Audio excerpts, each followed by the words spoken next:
So this is some big news here, guys. We discussed how the UAW was able to negotiate contracts with the big three, and they got some amazing concessions. We talked about some of them the other day on the show. And, the union will now vote on the contracts, and we'll see what direction they go. But I'm sure Sean Fain, driving a very hard bargain, he was able to get some pretty massive victories. And I think the workers will recognize that. So there's another phase, though, that can come after these negotiations. I mean, this is a big victory, right? Huge victory for workers. Just like, with the UPS thing, we talked about that as well. There were some big victories in that one as well. The organized labor is really giving people a massive ray of hope in dark times. Well, look at this. This would be something. UAW tells other unions to align contracts to set up possible national general strike in 2028. Auto workers ask other unions and other industries to collaborate with them to take on the billionaire class. Now we're talking. Look, it's one thing for us podcasters and YouTube hosts to come out here and say, wouldn't it be great if there was a general strike? Wouldn't that be awesome? We're just blowhards with a microphone. Just keeping it real. That's what we are. You might like it, you might not, but that's what we are. Once you have organized labor, people like Sean Fain, they start leading the charge.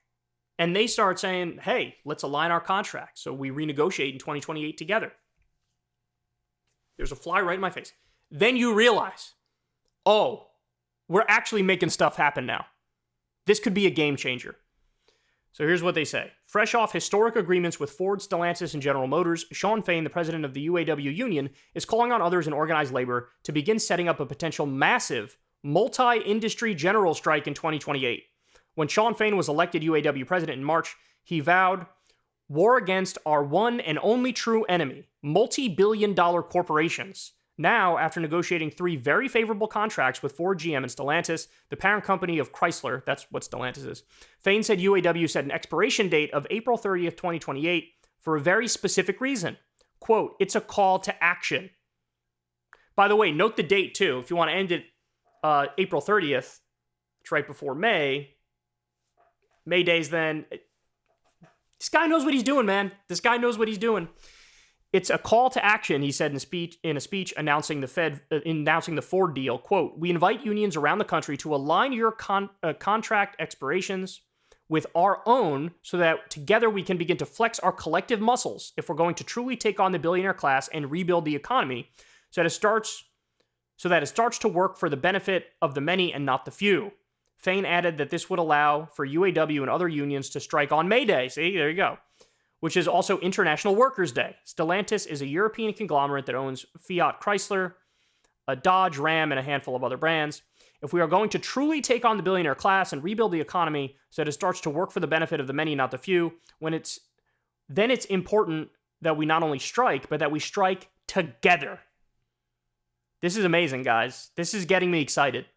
General strikes, in which workers across industries all strike at once, have resulted in worker gains such as the 8-hour day, but have been increasingly difficult to organize in the United States in recent decades. This is because politicians have generally hollowed out union power over the course of decades, and because the United States has very little sectoral bargaining, where unions are allowed to negotiate across multiple companies at once.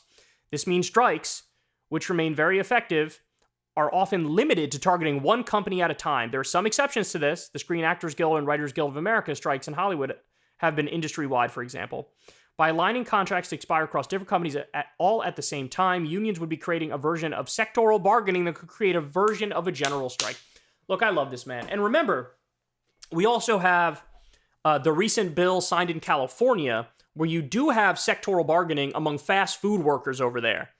That is amazing. And what we need is more democratic states to do sectoral bargaining in various industries. The more sectoral bargaining we have, the better. Guys, you guys know me. I'm big on hey, we need to raise the minimum wage. It's a super important issue.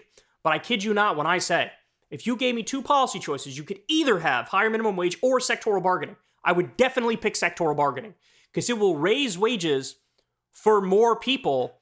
And there are countries, Scandinavian countries, that don't even have a minimum wage because when you have sectoral bargaining, you don't need one because the bottom wage that's negotiated is higher than what any potential minimum wage would be.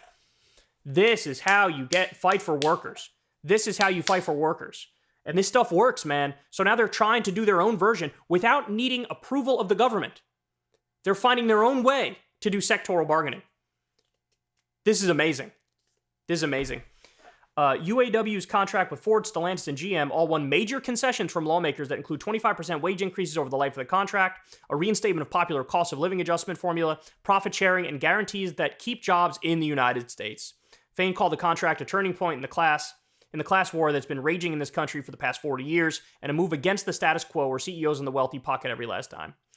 Just amazing. Amazing.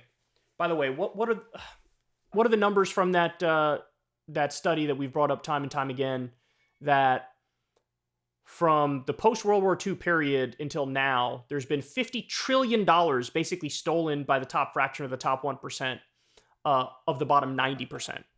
That's a Rand Corporation study that we've brought up. And that if you just kept the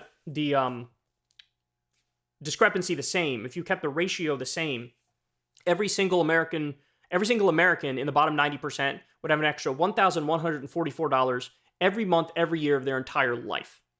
So this is how much of a class war has already been waged by the rich on the rest of us, with the various ways they rig the system, cracking down on unions, changing the tax code where it benefits them massively, corporate subsidies to all these different corporations that don't really need it. It's just basically corruption from the campaign contributions given to the politicians, and they give them the subsidies. So this is amazing to see. Now, let me show you this as well. This has reverberating impacts, guys.